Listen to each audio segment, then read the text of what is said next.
जब भी बनेगा भारत विश्वगुरु तो युवाओं से बनेगा, युवा की सोच से बनेगा। तो युवा को तो आगे बढ़ने देते नहीं है। एक कहावत की बात को ढीला छोड़ा पूछी पकड़े रहते हैं कि बढ़ो नहीं। युवा जिस दिन बढ़ जाएगा, काम हमारे डिक्शनरी में इम्पॉसिबल शब्दकोश में असंभव नहीं।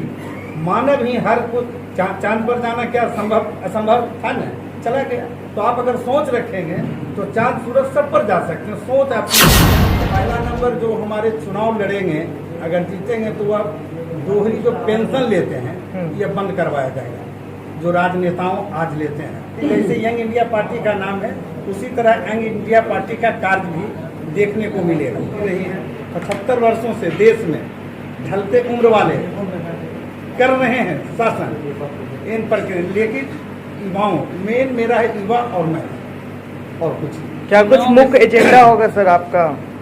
मुख्य एजेंडा यही है, युवा पर फोकस करना है और महिलाओं पर फोकस करना है। युवाओं के लिए क्या कीजिए? रोजगार रोजगार रोजगार के बारे में रोजगार की बात कर रहे हैं। हर युवाओं के कोई लिए दावा क्या करता कीजिए? है रोजगार देंगे, शिक्षा देंगे। रोजगार देने के लिए तो जैसे बड़ी बड़ी पार्टियां नहीं दे रही, तो झूठ बोलना होगा ना कि रोजगार दें। रोजगार हम कहाँ से देंगे? उसके लिए प्रक्रिया के तहत आना पड़ेगा। खुद को रोजगार ढूंढना पड़ेगा। जितने लोग बोलते हैं कि नौकरी देंगे रोजगार, वो सक्षम है, दे रहे हैं, और उसी भाषा का हम भी प्रयोग करें तो हमारी पार्टी उनकी पार्टी में क्या अंतर है? तो जातीय समीकरण के आधार पर बिहार का चुनाव होता है। नहीं, हम जातीय समीकरण और परिवारवाद इस सब से हम दूरी बनाए रखें, दूरी बनाए रखें। चुनाव के समय छोटी छोटी हमारी पार्टियां, जाति एक जाति है, युवा जाति। हमारी जाति एक होगी, युवा जाति और महिलाओं को। छोटी छोटी पार्टियां अचानक आ जाती हैं चुनाव के समय, बाद में पता चलता है कि बड़ी पार्टी की बेटी के तौर पे काम कर रही है। यंग इंडिया का क्या मोटिव है, क्या है टारगेट है? देखिए, अब लोगों की मानसिकता क्या है इसके बारे हम नहीं बता सकते हैं, लेकिन हमारी सोच क्या है, पार्टी की सोच क्या है। यंग इंडिया पार्टी, जैसे यंग इंडिया पार्टी का नाम है, उसी तरह यंग इंडिया पार्टी का कार्य भी देखने को मिलेगा। क्या चुनाव से पहले किसी पार्टी से आप गठबंधन करेंगे? ऐसा लगे कि ये सब तो बोलने की बात है। हमारा एक ही फोकस है युवा पर। युवा क्या करेंगे, कैसे करेंगे, पार्टी अब कौन क्या हमारे जो विचार से सहमत होंगे, हमारी जो विचार है, तो हम लोग कुछ भी कर सकते हैं। लेकिन एक ही है कि युवा के पीछे से हम समझौता नहीं करेंगे, उसको इग्नोर नहीं करेंगे। और महिलाओं 50% हमें महिलाओं पर सीट आरक्षित चाहिए, इसलिए कि 50% उसकी जनसंख्या है। उस आधार अगर बैंक में आपका 1 लाख है तो 1 लाख निकालने का अधिकारी हैं आप, तो 50% है, युवाओं को 80% हमको हकदार चाहिए। सारी सरकार महिलाओं के लिए बहुत सारी योजनाएं निकालती है, सरकार कहती है, तो क्या आप सरकार से संतुष्ट नहीं है? सरकार की जो भी योजनाएं, ये तो जनता से पूछिए कि सरकार से आप संतुष्ट हैं कि नहीं। हम नहीं कुछ बोल सकते, इसलिए कि हम पार्टी वाले हैं।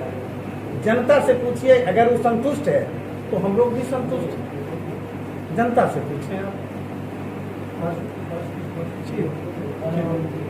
क्या कुछ मैनिफेस्टो होगा सर आपका? कुछ चुनावी मैनिफेस्टो होगा ना पब्लिक के लिए? चुनावी मैनिफेस्टो तो अभी नहीं है, लेकिन शॉर्ट में थोड़ा सा बता देते हैं। पहला नंबर जो हमारे चुनाव लड़ेंगे, अगर जीतेंगे तो वह दोहरी जो पेंशन लेते हैं ये बंद करवाया जाएगा, जो राजनेताओं आज लेते हैं। जो उम्र सीमा निर्धारित होनी चाहिए, जैसे सरकार के कर्मचारियों का उम्र सीमा निर्धारित है, उस तरह से उम्र सीमा निर्धारित होना चाहिए राजनेताओं का भी, यानी कि ढलते उम्र वाले होना चाहिए। और नशा मुक्त युवा भारत होना चाहिए। वर्तमान में सबसे बड़ी समस्या क्या आपको नजर आ रही है देश की, जो आप सत्ता में अगर आए तो उसको? नहीं, देखिए, तो झूठ हम बोल नहीं सकते कि हम सत्ता में आ सत्ता जाएंगे। के साथ आएंगे अगर किसी पार्टी, आप एक ही होगा सांसद। ठीक है, तो जो यंग इंडिया पार्टी का विचार है उससे भिन्न नहीं जाएगा। जो विचार है, जो मानसिकता है, वही विचार रखेंगे। और जहाँ तक सवाल थे, जो आम बात है, तो समस्या की समस्या आम जनता से पूछे कि क्या समस्या है। तो जैसा आपने बोला जी कि भारत को हम नशा मुक्त भारत, नशा मुक्त बनाएंगे, हाँ। क्या तो पॉसिबल है? हाँ, पॉसिबल है। दुनिया में कोई काम हमारे डिक्शनरी में इम्पॉसिबल शब्दकोश में असंभव नहीं। मानव ही हर कुछ चांद पर जाना क्या असंभव था न, चला गया। तो आप अगर सोच रखेंगे तो चांद सूरज सब पर जा सकते हैं। सोच आपकी अच्छी होनी चाहिए और दृढ़ संकल्प कीजिए कर्म कीजिए कर्मठता से, ईमानदारी पूर्वक, कोई काम आपका पीछे नहीं पड़ेगा। साफ साफ आप नहीं बता रहे हैं कि क्या समस्या है देश की, किस बात को लेके आप आए हैं आगे। देश की समस्या तो जनता बता देगी, हमारी जो अपनी बात को हम रखेंगे हम तो डाइवर्ट हो जाएंगे। हमारी जो यंग इंडिया पार्टी का जी, एज ए सिटीजन एक सवाल मेरा भी है। आज बेरोजगारी है, बीजेपी गवर्नमेंट जब सत्ता में आई तो उन्होंने कहा कि 2 करोड़ नौकरियां देंगे हर साल, और यहाँ पे कुछ भी नहीं मिला। तो आप कैसे रोजगार को आगे बढ़ाइएगा, कैसे युवाओं को रोजगार दीजिएगा? इसके लिए स्क्रिप्ट तैयार करना पड़ेगा। तो मौखिक ऐसे ही बोल दे, कॉन्सेप्ट स्क्रिप्ट कि हम 10 लाख के रोजगार दे देंगे या नौकरी दे देंगे, तो बतौलाबाजी में हम लोग नहीं पढ़ना चाहते हैं। तो रोजगार के लिए स्वयं जो लड़के लोग हैं, नौजवान हो जो हो, उनको आगे आना पड़ेगा। अब जैसे रोजगार में बहुत तरह की समस्या है, उसको दूर करना पड़ेगा। सर, यहाँ बिहार में बहुत कम ही इंडस्ट्री या फैक्ट्रीज हैं, तो आपकी पार्टी इस मामले में क्या करेगी? क्या यहाँ पे और फैक्ट्रीज एस्टेब्लिश किए जाएंगे और इंडस्ट्रीज बैठाई जाएंगी? हाँ, एकदम बैठाई जाएगी। पहला नंबर तो जितने बंद पड़े कल कारखाने, चीनी मिल वगैरह, उसको ही लोग चालू करा लें, और ना इनसे चालू होगा तो हम लोग तो करेंगे भैया चालू जी। और आगे भी उद्योग को बहुत बड़े पैमाने पर नौकरी से ज्यादा रोजगार का सर, जो भी सर नई पार्टी आती है कुछ न कुछ दावा ठोकती है कि हम ये करेंगे वो करेंगे, ठीक है, बहुत लंबी लंबी हाँकती है, और जब सत्ता में आ जाती है ना तो जो भी वादे हैं वो कहाँ गए पता नहीं। वो तो चेहरा भी दिखाना पसंद नहीं करते हैं आम पब्लिक को।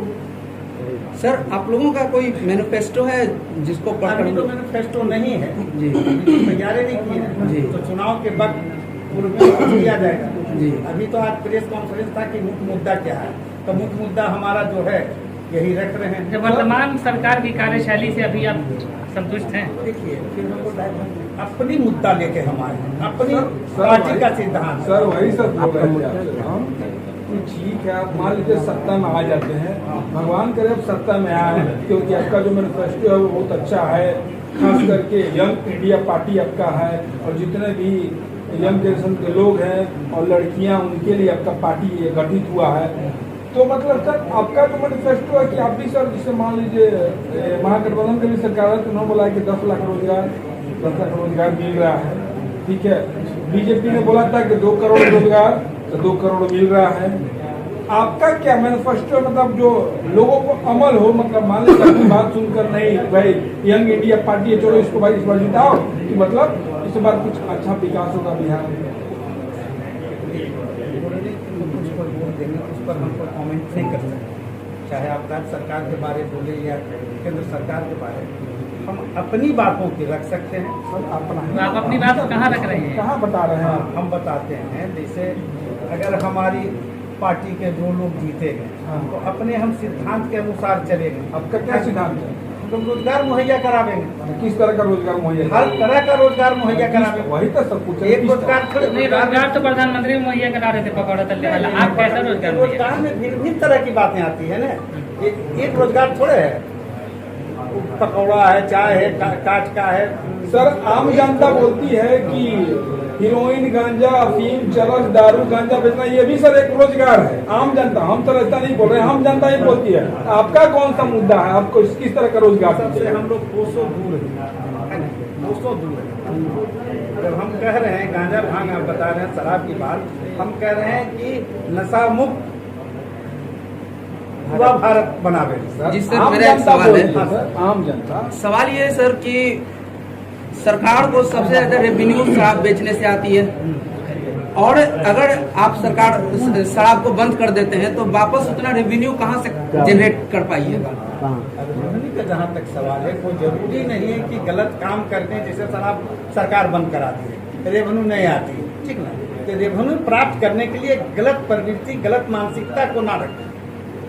ये तो बिहार की बात, अगर हम लोगों की सरकार आ जाएगी तो पूरे भारत में हम नशा मुक्त कर सकते सर आम जनता बोलती है कि बिहार में भारत अभी तो नीतीश सरकार है। तो सर नीतीश सरकार मतलब इतना रोजगार दे रहे हैं, मतलब वही महागठबंधन की है, बात कर रहे हैं 10 लाख बोले हैं हमारे कृषि यादव जी ने 10 लाख रोजगार दे रहे हैं, सब के सब देख रहे हैं कि लोग टीचर लोग लाइन में लग के फॉर्म भर रहा है, उसका कुछ और बहाली निकल रहा है। आपका सब मैनिफेस्टो हम लोग जानना चाहते हैं कि आपका असल मैनिफेस्टो है क्या? मैनिफेस्टो तैयार ही नहीं हुआ, तैयार किए तो कैसे बोलते हैं आप? विजय जी, आपने पूरे भारत का भ्रमण किया, पैदल यात्रा की, क्या आपको लगा कि भारत जैसे ही घुमा अपने अलग अलग राज्यों में, किस तरह का आपका जो सर्वे था उसमें क्या निकल कर सामने आया? हमने पूरे भारत पद यात्रा किया, उसमें हमने सबसे बड़ा माने जो युवा है न, उनकी हालत ये थी, मैं गरीबी को बड़ी करीबी से गांव-गांव जाके देखे हैं, चाहे वह आदिवासी हों, दलित हों, महादलित हों। अभी भी कुछ इलाके में अंग्रेज के जो शासन काल का था उसी तरह से कुएं से पानी भरते हैं। आसाम में गए थे तो कुआं पर हम खुद नहाए थे, बहुत जगह बहुत ऐसी। अगर वहाँ कोई बोरिंग करा लेता पहाड़ी क्षेत्र में तो समझता है कि पैसे वाला है। पहाड़ी क्षेत्र में बोरिंग बड़ा कॉस्टली होता है, कुएं से पानी भरता है। तो रोजगार की जहाँ तक सवाल नौजुवक के बारे में बता रहे हैं, हम गए कर्नाटका, मुंबई, वहाँ एक लड़का मिला, हमको बोला कि हम 3200 रुपया के महीना में प्लाईवुड का काम करते हैं, क्या पढ़े लिखे? तो कहिस कि सर हम क्या बोले, बोलने में अच्छी है, क्या बोलो ना? तो कहिस कि हम B.Tech किए। कहाँ रहते? तो कहीं 3200 रुपया प्लाईवुड में मिलता है। एक और जो थे वो कहें कि हम स्कूल में पढ़ाते हैं, BA पास हैं, बहुत तरह के बात। वो हमको 4200 या 4100 रुपया रात भर का गार्ड, क्या होता है जो गार्ड उड़ रहते हैं। हमारे युवाओं की समस्या भारत में बहुत है।